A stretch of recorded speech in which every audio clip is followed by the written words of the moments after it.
मुजफ्फरपुर जिले के वार्ड संख्या 10 से निवर्तमान पार्षद अभिमन्यु चौहान ने पार्षद पद के लिए किया नामांकन।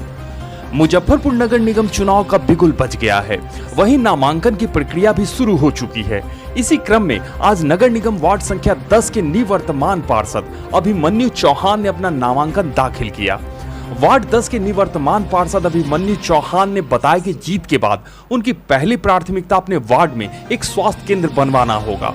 साथ ही उन्होंने बताया कि जो पिछले 5 साल में कार्य अधूरा रह गया उसे जल्द से जल्द जनता को पूरा करके दिखाने का काम करेंगे। वहीं वार्ड 10 की जनता जावेद आलम ने बताया कि अभिमन्यु चौहान जैसे पार्षद यदि हमारे शहर में हो जाए तो किसी व्यक्ति को कोई शिकायत का मौका नहीं मिलेगा। वहीं एक और स्थानीय व्यक्ति ने बताया कि इनके लिए सब एक समान है। हिंदू, मुस्लिम, सिख, ईसाई जब भी किसी को जरूरत पड़ता है तो वह दिन हो या रात हर समय मदद के लिए तैयार रहते हैं। क्राइम खबर के लिए मुजफ्फरपुर से शीला चंद्रा की रिपोर्ट। आज नॉमिनेशन किया है, अगली दिन जीत के बाद क्या रहेगा? जीत के बाद हमारा 2 मुद्दा है जो पिछले हम अपने बैठक में भी उठाए हैं। हमने डीएम साहब को भी चिट्ठी भेजा है कि हम अपने वार्ड में एक स्वास्थ्य केंद्र चाहते हैं।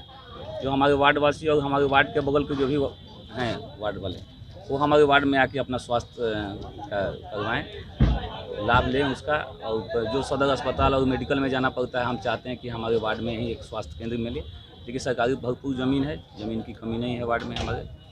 और एक 10+2 एक सरकारी स्कूल है अपने वार्ड में, उसको 10+2 हम करवाना चाहते हैं। रही बात रोड नाला का, तो जो वो तो टूटना बनना तो निरंतर चलता रहता है, वो तो जो बचा हुआ है वो बनेगा। महिलाओं के लिए लेकर के क्या हो अपने वार्ड में? महिलाओं को लेकर के हमारे दिमाग में चला था, जिसका हमने कुछ उस पर काम भी किया था।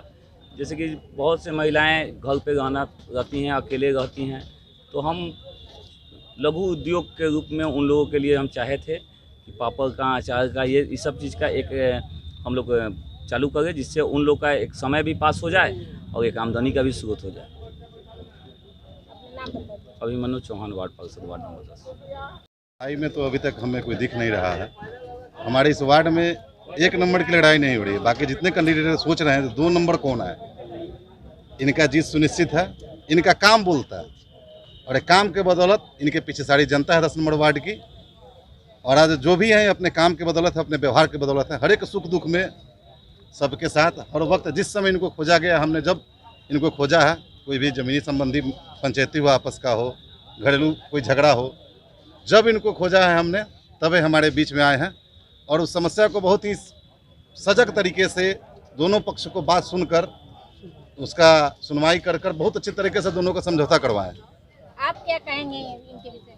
इनके विषय में सबसे पहले तो मैं ये बोलना चाहूँगा कि इनके आते ही हमारा जो वार्ड 10 भ्रष्टाचार से लिप्त था, इनके आते ही वो भ्रष्टाचार मुक्त हो गया है। आज पूरे 49 वार्डों में वार्ड नंबर 10 ही सिर्फ ऐसा वार्ड है जहाँ पूरी तरीके से भ्रष्टाचार मुक्त हो गया। आप एक पब्लिक से पूछ लीजिएगा, एक जनता से पूछ लीजिएगा, तो सबका यही निर्णय रहेगा कि इन्होंने आज तक किसी भी काम के एवज में 1 रुपया का डिमांड ना किसी से किया है। और कहीं पे गवर्नमेंट के यहाँ चाहे किसी भी तरह का जहाँ भी पैसा लगने वाला है, ये अपने मत से उस चीज़ का देते हैं पैसा और लोगों की मदद करते हैं। अगर यहाँ का सीट अगर जनरल रहता मेयर और डिप्टी मेयर का, तो हम लोग का पूरा यही मांग था कि इनको डिप्टी मेयर चाहे मेयर के पद पर हम लोग लड़ाते और इनका उसमें भी जीत सुनिश्चित था। आप क्या कहेंगे? अभी पानी की समस्या लेकर वार्ड में बहुत शिकायतें आ रही हैं। नहीं, अभी बीच में ट्रांसफार्मर जल गया था इस कारणवश, लेकिन वो मुस्तैद से हमारे पार्षद जी ने रहकर वहाँ पे काम कराया, जो कि जहाँ तक वो जो भी खर्च हुआ है, टैंकर की सुविधा या जो भी सुविधा वो पार्षद जी ने करवाया है।